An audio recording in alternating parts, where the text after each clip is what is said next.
Hello and welcome to Healing Inspiration. I am Ramona, and today's video is part 2 of a 2-part series of how to get over a breakup.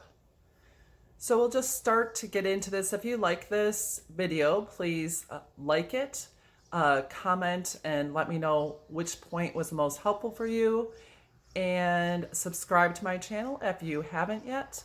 I offer both self-healing and personal growth videos, as well as tarot pick-a-card readings.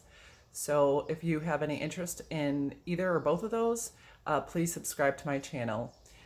So we're going to get into this. Last time I accidentally skipped point 6. So we're going to start with point number 6. And that is to take a look at what needs this person or this relationship was meeting for you. So once you evaluate that and think, well, what did I actually get from this relationship and this person? Was it a need for companionship? Was it a need for finances, for stability, to feel secure, to not feel alone, to feel good about yourself, sex? So affection. So what were those needs? So, for example, if it was companionship, one of the things you can do is seek out other companions, seek out a group, seek out a church group, seek companionship in other people. Somehow meet those needs for yourself in an alternate way. And was it for finances? That can be complicated.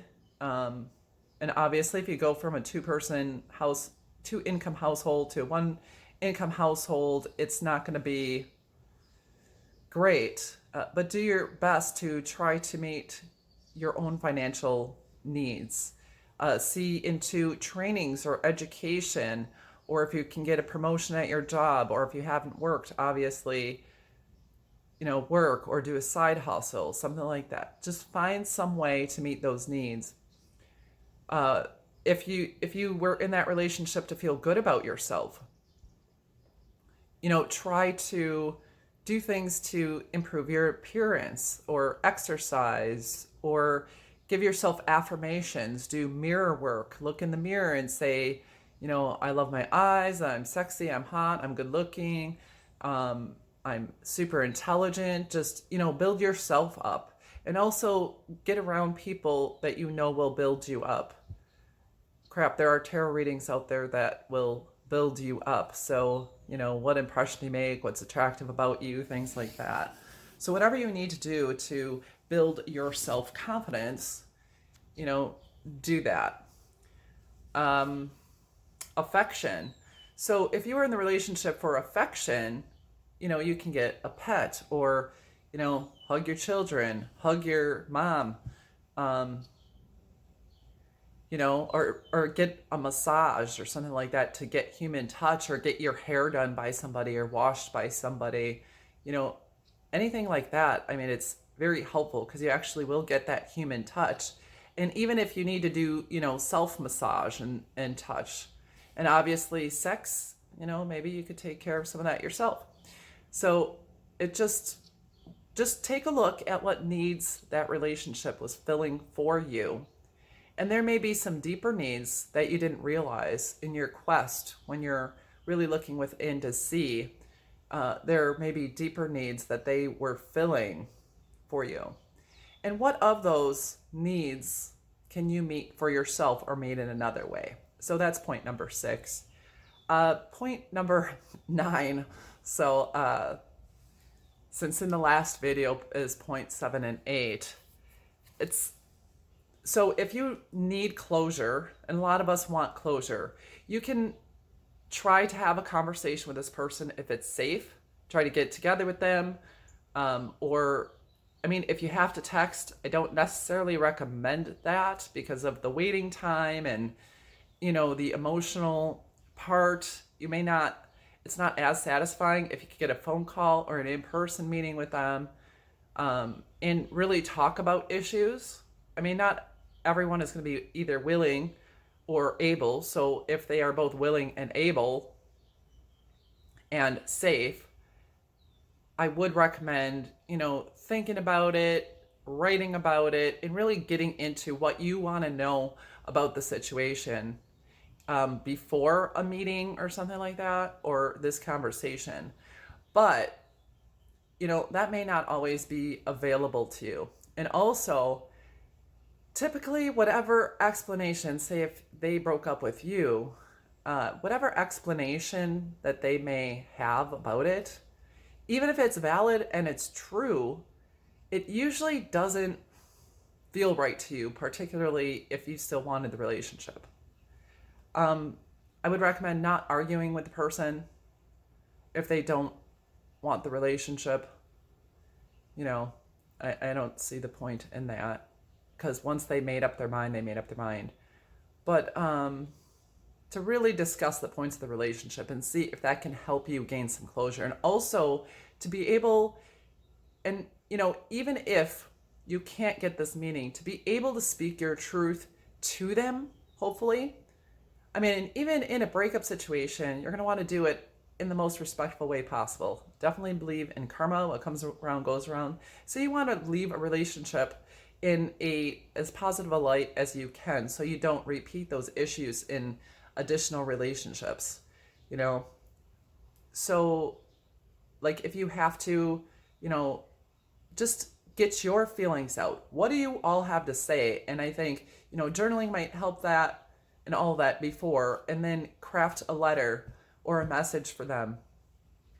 Even if they don't respond to you, it's not about their response. It's about you being able to speak your truth. That's going to feel empowering to you, whatever your truth is, but in a respectful kind way is most appreciated. And saying negative, or quote unquote negative things, is not necessarily mean, even though it could be. But definitely speak your truth in the best way that you can, in a positive way, but in a very clear way.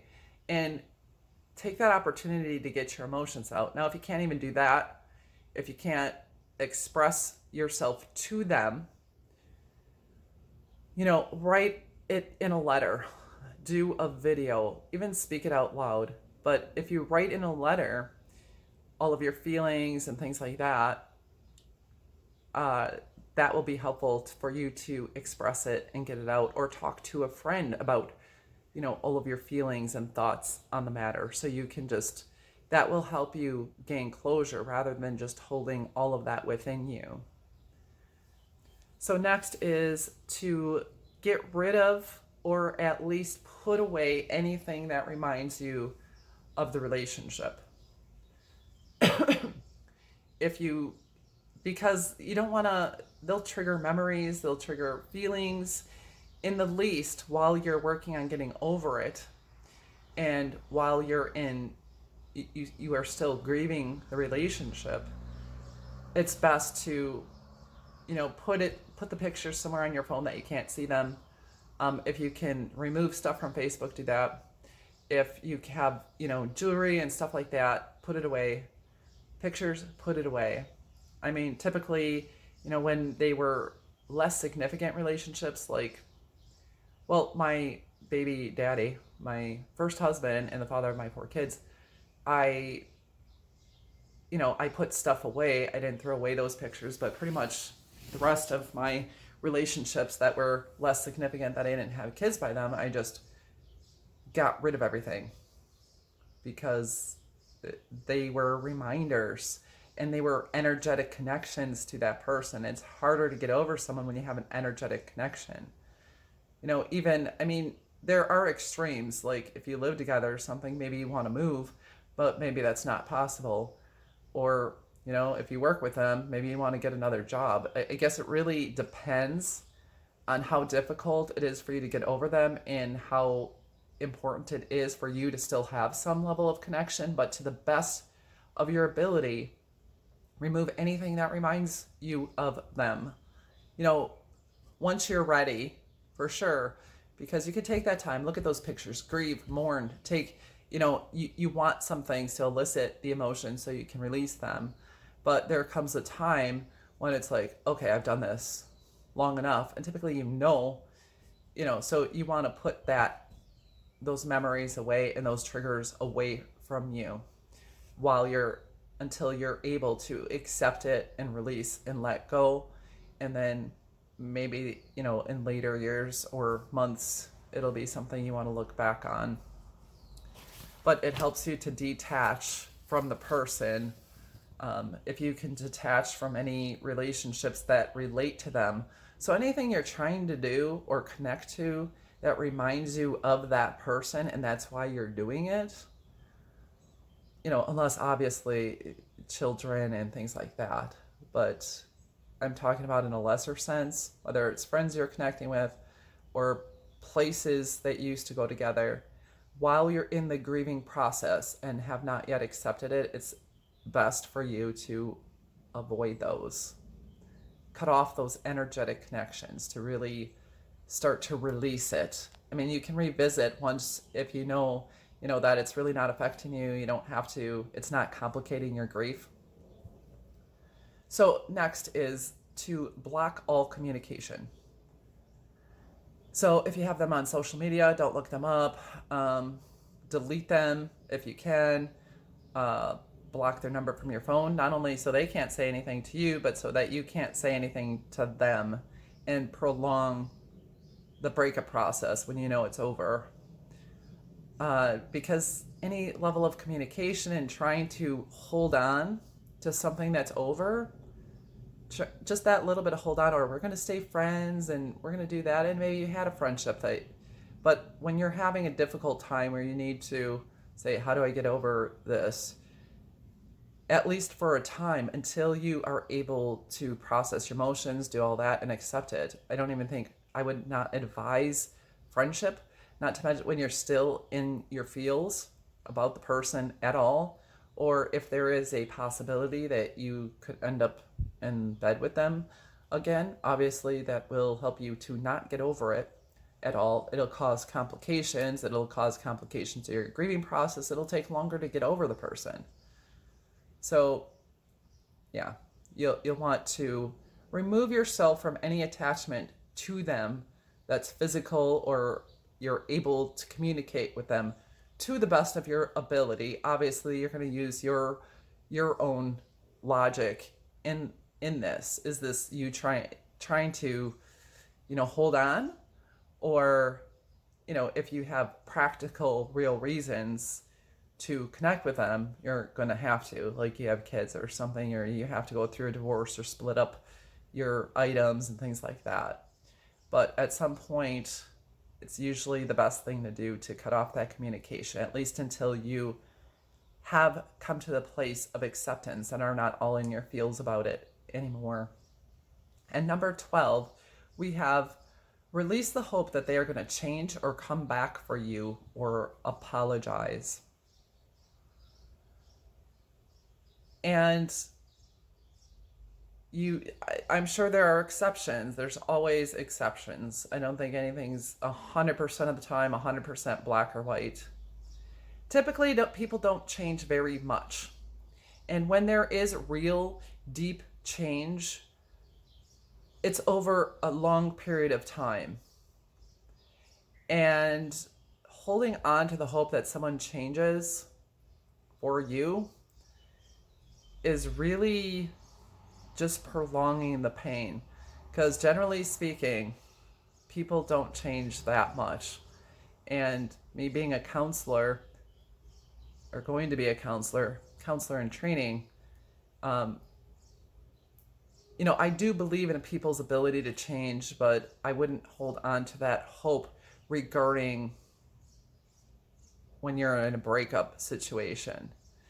There may be a little bit more holding on when you have committed to a lifelong partnership or marriage, or you have children. I can understand to that extent. But, someone who consistently cheats, they're probably not going to overnight become a person who's faithful. Or someone who is a batterer, abuser, probably is not going to change that overnight. and they're not gonna, I mean, they'll say, I'll never do it again, blah, blah, blah, blah, blah. You know, typically that is not the case. And so to let go of that hope and let go of the need for an apology. Maybe you get one, maybe you don't. Most of the time you don't. People don't think they're at fault. They don't really take responsibility for their actions a lot of times. And, you know, even in those situations when they do, they'll say, oh yeah, I was wrong. I shouldn't have done that. I'll never do it again, blah, blah, blah. They don't typically change. And this is not only my experience. This is many people I know's experience. And typically when you release from a relationship and you break up and you get to back together later on, the same issues pop up, yet they pop up more quickly, so it comes to an ending more quickly if the person hasn't truly healed and processed them. And I haven't seen someone go and put in the effort to actually do their own self-healing in order to change behaviors like that or whatever created the breakup. And even if they come back to you, if they chose someone else, which a lot of times is the case, they're like, they have some other interest. Do you really want to be their second choice? Like they were willing to give you up for somebody else? You know, and obviously those are particular situations. But I certainly don't want to be someone else's second choice. So to the best of your ability to release that hope for change, that they're going to change, and definitely they're not going to change for you. The only way they can change is for themselves and have real change, and not just because, you know, you've broken up. Apologies almost never happen. And if they do, a real apology is changed behavior, consistent change in behavior. I'm sorry, I will never do it again is not convincing enough to take someone back. Changed behavior over a longer period of time, not a couple of weeks, months, years. So I wouldn't really want to wait around for someone to change personally, but it's up to you, obviously. Whatever you do is up to you. But this is to help you get over it. Also, you can do some, you know, people don't recommend cord cutting exactly because that still keeps a place where the cord can come back. But, you know, look into healing frequencies and meditations for letting go. If your grief is complicated,